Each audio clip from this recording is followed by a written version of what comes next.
যদি রেলগেট পড়ার পর অ্যাম্বুলেন্স চলে আসে তাহলে সেই সময় কি অ্যাম্বুলেন্সটিকে পাঠানোর জন্য রেলগেট খোলা হবে নাকি খোলা হবে না, কিন্তু তা জানার আগে আমাদের অ্যামেজিং নলেজ বেঙ্গলি চ্যানেলটি সাবস্ক্রাইব করে নিন। আর আমাদের অ্যামেজিং নলেজ বেঙ্গলি চ্যানেলের ভিডিও অডিও অন্য অনেক নকল চ্যানেলেই ব্যবহার করা হয়, তাই আপনারা আমাদের আসল চ্যানেলটি সাবস্ক্রাইব করবেন আর পাশে থাকবেন। এটা আমরা সবাই জানি, রেলগেট পড়ার সময় সব মানুষের আর যানবাহনের দাঁড়াতে হয়। রেলগেট পড়ার পর কেউ যদি রেলগেট পার করার চেষ্টা করে তাহলে অনেক সময় দুর্ঘটনা ঘটে।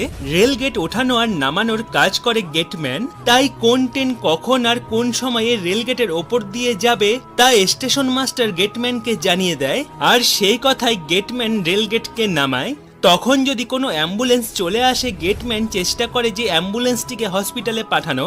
যদি ট্রেন আসতে কিছুটা দেরি থাকে তাহলে গেটটিকে তুলে দেওয়া হয় অ্যাম্বুলেন্সটিকে পাঠানোর জন্য।